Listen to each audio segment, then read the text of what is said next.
Bonjour, bonsoir, bienvenue sur TV5 Monde. Pour cette trêve de Noël, Nec Plus Ultra met sa robe de fête et vous invite à rêver. Il faut que ça brille, il faut que ça pétille, sommaire. On salue un artiste hors du commun qui, depuis 40 ans, illumine de sa magie les vitrines des grands magasins. Comment un grand millésime trouve la parade pour faire fi des outrages du temps, le temps d'un dîner d'exception. Et pour finir, nous prendrons d'ultimes conseils pour habiller nos tables de fête.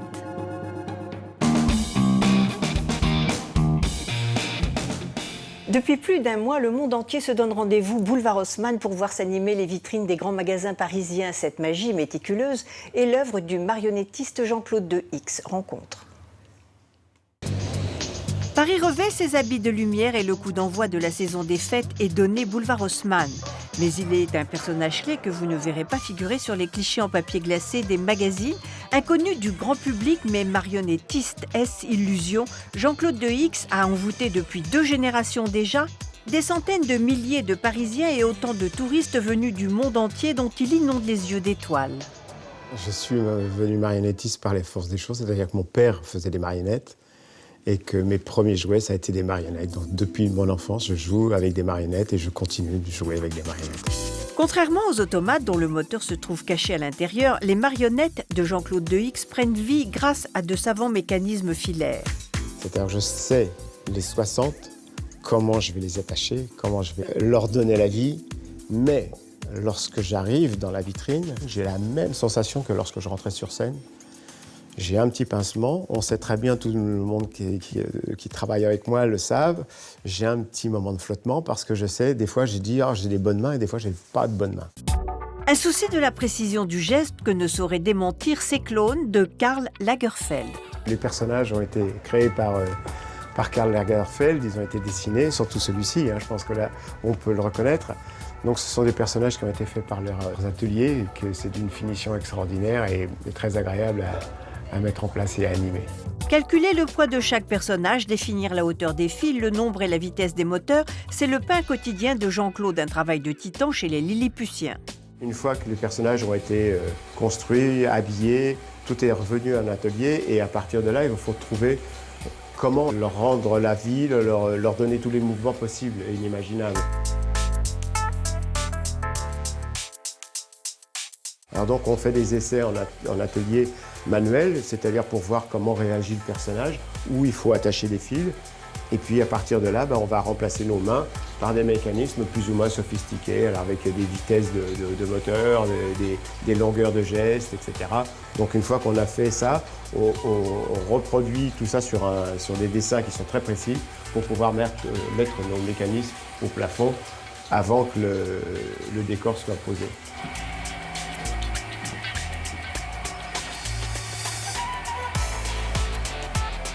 On est les premiers à avoir un sentiment s'il se passe quelque chose. Donc si nous on n'a rien, si le personnage il est fade ou qu'on n'a pas réussi le mouvement, je pense que le public va s'en apercevoir.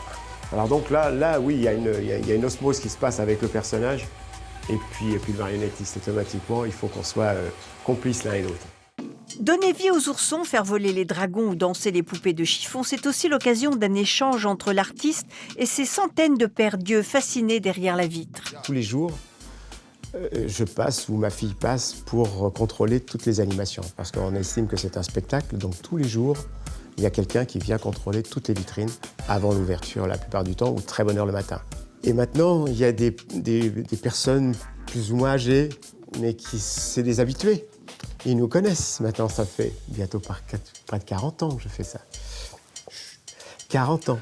Et on les connaît. Alors, ils nous tapent au carreau, ils nous disent un petit bonjour, et puis ils me disent, là-bas, il y a un fil de cassé. Ils me disent, il y a un fil de cassé. Ils connaissent par cœur la vitrine. C'est géant. Des aficionados parmi lesquels on ne compte pas que des bambins. J'adore aller devant les vitrines, si vous voulez, et puis être dans le public, écouter tout ce qui se passe, etc. Personne ne sait que c'est moi qui fais les vitrines. Et ça me fait plaisir, c'est bien.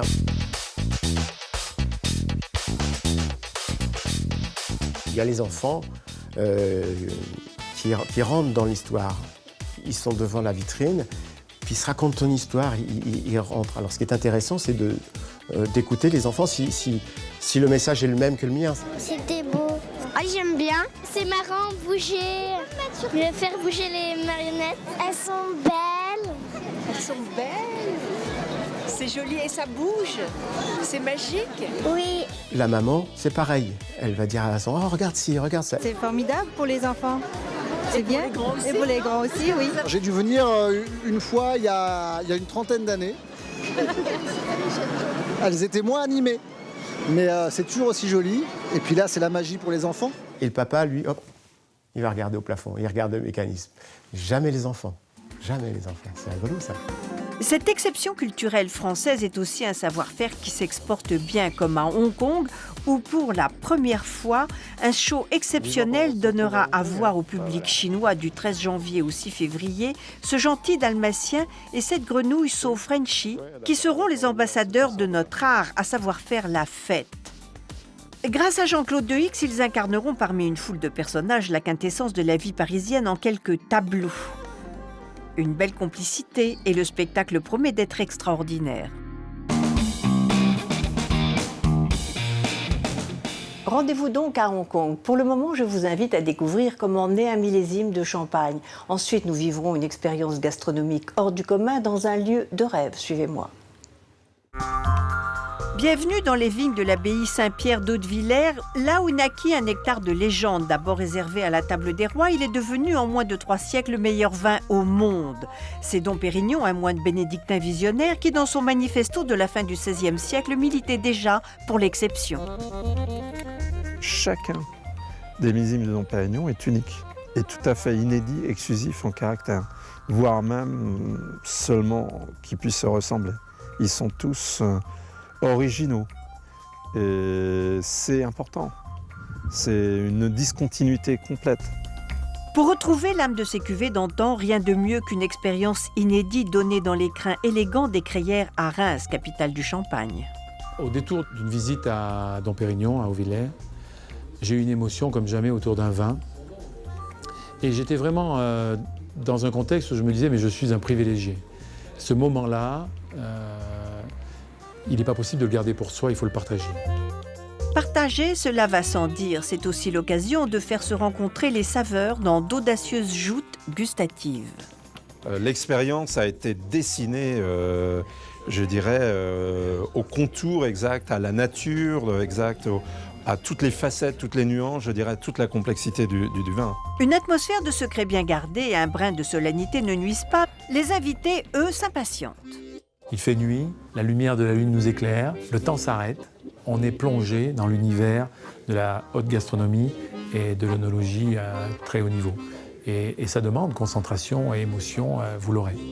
Sauf qu'un champagne servi dans un verre passe de 8 degrés, température idéale, à 16 en moins d'une demi-heure. Et de montrer du doigt, une fois encore, le temps, et c'est bien fait pour une fois. On a déposé un principe qui est breveté aujourd'hui, qui nous permet de maîtriser l'irrationnel, c'est-à-dire le temps. De fixer le temps et de le reséquencer. En soi, c'est juste magique. Et cette part de folie me plaît déjà, par principe, de dire qu'on va arrêter le temps, quelque part le redistribuer. Une codification de 4 verres gradués dans une boîte réfrigérante à 3 côtés permettent de déguster le millésime Œnotech 1996 à 8 degrés de température différente. L'objectif était vraiment de ralentir le vin dans sa prise de température. Donc il fallait lui apporter du froid, il fallait créer un objet qui puisse rythmer cette montée en température, qu'elle soit logique. En l'occurrence, c'est une prise d'1 degré tous les quarts d'heure. Pour mettre au point cette expérience, sommelier et chef de cave ont travaillé 2 ans. À la fois cet objet qui est magnifique et qui met en beauté à la fois le vin et le verre. Et donc on a devant nous, pas un outil parce que, mais quelque chose qui, pour moi, me sécurise, met en beauté le vin. Et rien que ça déjà permet d'être tout à fait respectable, mais aussi en majesté. La montée en température du précieux breuvage va crescendo avec la montée en gamme des saveurs du chef. On avait envie que ce soir, tous les sens soient en éveil pour mieux saisir le travail qui a été fait, la recherche et l'exactitude des saveurs données ou recherchées. C'est-à-dire que traduire un échange entre la partition d'un vin et les mets qui vont avec, c'est un voyage étonnant. Sur l'assiette, ces étapes sont semées de notes iodées, de chapelures d'agrumes, d'arômes de réglisse ou de sabayons délicatement tourbés. Il y a 1 an qu'on travaille dessus. On a dégusté le vin sous différentes formes, différentes températures. Donc il change de parfum, de texture, d'odeur. Et on a accordé des plats avec des ingrédients, des langoustines, des huîtres, de l'agneau. Et voir ce vin bouger en fonction des plats et s'accommoder vraiment le plus parfaitement possible, quoi. Donc ça, c'est très intéressant. Vous allez voir, c'est magnifique de pouvoir découvrir un vin sous 8 formes différentes, en fait. Seul bémol, il faut bien prévoir 2 heures de table pour apprécier dans les temps impartis cette montée en saveur. On a une séquence d'1/4 d'heure pour ce changement de degré en fait, du vin. Donc en fait, il faut que ça soit possible aussi en cuisine, nous, de faire la cuisine pendant 1/4 d'heure, de pouvoir dresser les assiettes pour 25 convives comme ça. C'est pas évident non plus. Hein. Donc il y avait cette facette-là où il fallait prendre en compte exactement. Mais après, voilà, tout était possible, tous les ingrédients étaient possibles, toutes les cuissons. Mais aussi le temps du verdict pour cet aéropage d'experts. On a eu 8 expressions sensorielles en accord avec le plat qui donnait la réplique, puisqu'il y avait un échange. Et nous avons eu une harmonie d'émotions totalement bouleversante.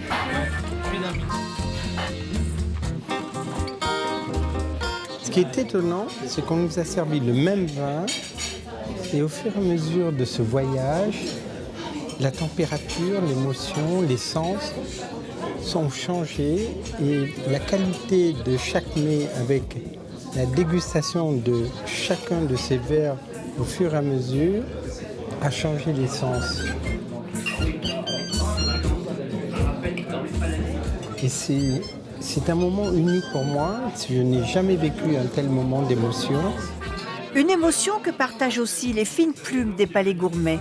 La première heure, elle est assez classique puisqu'on imagine très bien. D'ailleurs, le chef très gentiment joue entre l'huître, la langoustine. On est dans un univers connu.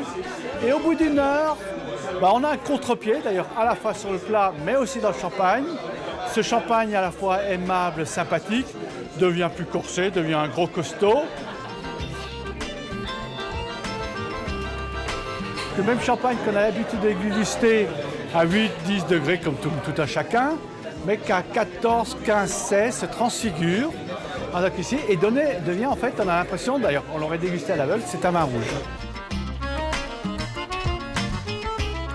Finalement, au bout de ce chemin, de ce voyage, d'avoir une perception du vin plus globale et beaucoup plus complète, d'avoir tenté de faire un peu le tour du vin. Et c'est ça qui est magnifique ce soir. De ce tourbillon sensoriel, l'on retiendra une rencontre unique des saveurs dont le « la » sonne comme la perfection aromatique à l'unisson d'un nectar hors du temps, une vraie fête. La fête, c'est en général et presque toujours un bon repas, mais une jolie table donne le ton d'emblée.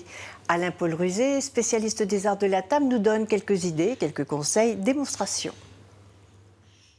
Il nous faut bien le reconnaître, ils sont quelques noms et adresses dont on s'échange, même entre amis, les cartes, un peu contraints et sous le manteau. Le trop discret Alain-Paul Ruzé en est le portefeuille et nous dévoile ce que doit être une table de fête. C'est avant tout une ambiance, c'est avant tout le désir de faire plaisir et de se mélanger souvent avec des menus compliqués.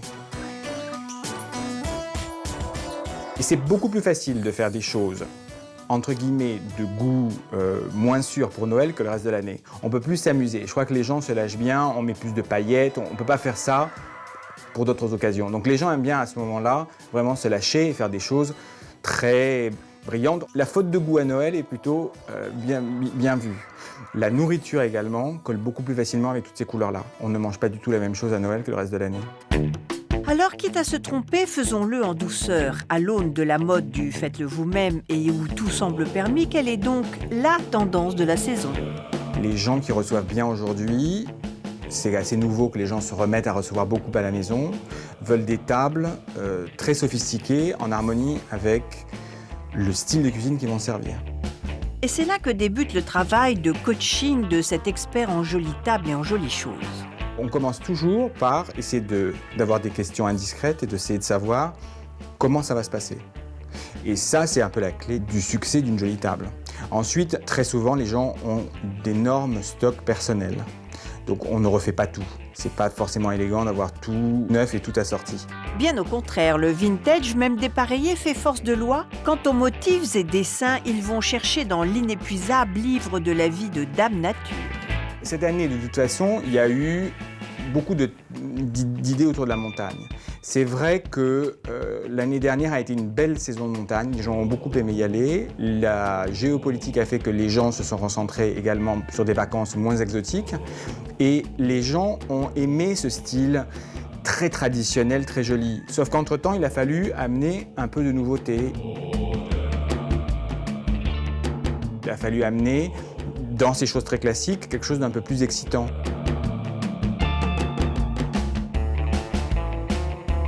Le travail de la montagne se fait un peu comme le travail en France de la chasse. C'est-à-dire qu'on travaille avec des choses à partir de bois, à partir de bois de serre, à partir de métaux brillants qui éclairent les tables.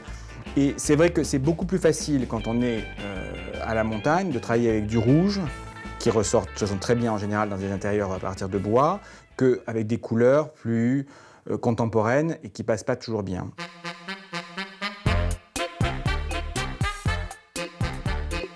Moi, je trouve que déjà, le rouge, tout de suite donne un air de fête. Et en cette période, il n'y a qu'un rouge qui aille, celui de la houppelande du Père Noël. C'est une couleur que les gens vont pouvoir mélanger avec tout. Je ne pense pas qu'il y ait une couleur qui ne puisse pas se mélanger avec le rouge et qui donne tout de suite un côté festif.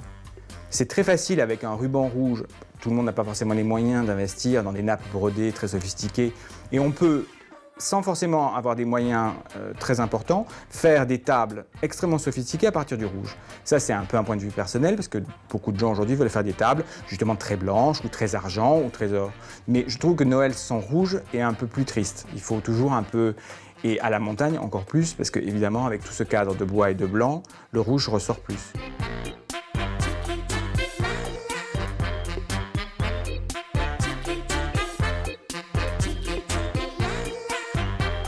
Le rouge, pour toute la saison d'hiver, amène quand même une chaleur. C'est vrai que c'est très difficile de faire des tables qui puissent avoir un éclat en travaillant en monochrome sur des couleurs très simples. Travailler que des beiges, travailler que des blancs, travailler que des gris perles, ce qui est très très élégant, mais qui est beaucoup plus difficile. Et à ce moment-là, l'environnement a besoin d'aider la décoration de la table. Une table avec du rouge peut très bien se faire dans un entrepôt très simple, à peine décoré avec des grands branchages, et une table rouge éclate. C'est beaucoup plus difficile avec d'autres couleurs. Le mélange est souvent accidentel et tombe bien. Une pièce faite à partir de pas grand-chose peut devenir très très très luxueuse quand, dans un cadre, il est mis dans une présentation extrêmement sophistiquée. À l'inverse, dans un cadre plutôt très simple, beaucoup de gens aujourd'hui ont des maisons beaucoup plus dépouillées, on peut jouer un peu des Noëls très kitsch avec des petites touches très américaines de décoration vintage. Dans ce temple du bon goût, l'on renoue avec la tradition, celle du bien recevoir, personnalisée à l'extrême. Mais pour la saison, chut, car le rouge est mis et il est de mise. Je vous avais bien dit qu'il y avait quelques idées à shipper. Merci de nous avoir suivis. Merci au Metropolitan Radisson Blu de nous avoir accueillis. Je vous retrouve la semaine prochaine, toujours sur TV5 Monde. En attendant, voici nos coups de cœur. Ce sont les cadeaux que nous aimerions recevoir ou offrir, car le luxe est avant tout une histoire de cœur. Je vous souhaite un très joyeux Noël à tous. Au revoir. Sélectionné par Nec Plus Ultra, quelques cadeaux de dernière minute. L'eau sauvage, un classique masculin que l'on ne présente plus, et version féminine, la montre en or mini de la même maison. Pour être à la page côté mode, l'ouvrage Chanel figure de style par Jérôme Gauthier. Pour danser jusqu'au bout de la nuit, les escarpins vernis métal, Walter Steger. Très chic, l'ensemble plateau et coussin pierre frais pour rester blotti au coin du feu. Se faire plaisir et faire un geste pour les enfants sinistrés d'Haïti grâce à cette bague exclusive en argent brossé Vernier, ultra chic et pas cher. Les boucles d'oreilles à perles de Garland ne sont pas accrochées au pied du sapin, la pochette du soir en soie et le collier Lanvin non plus. Mais la réplique du vase Languedoc Ambre de René Lalique illuminera la vie des personnes qui le recevra comme la bague vibrante, la nouvelle joaillerie maison.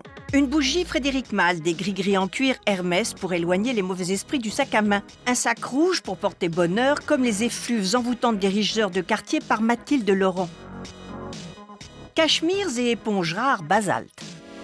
Déjà fatigué des rigueurs hivernales avec les tongs Pinel et Pinel, élastomère et Croco, c'est mettre un pied dans la belle saison, le nouveau guide Louis Vuitton sous le bras pour ne pas perdre le nord.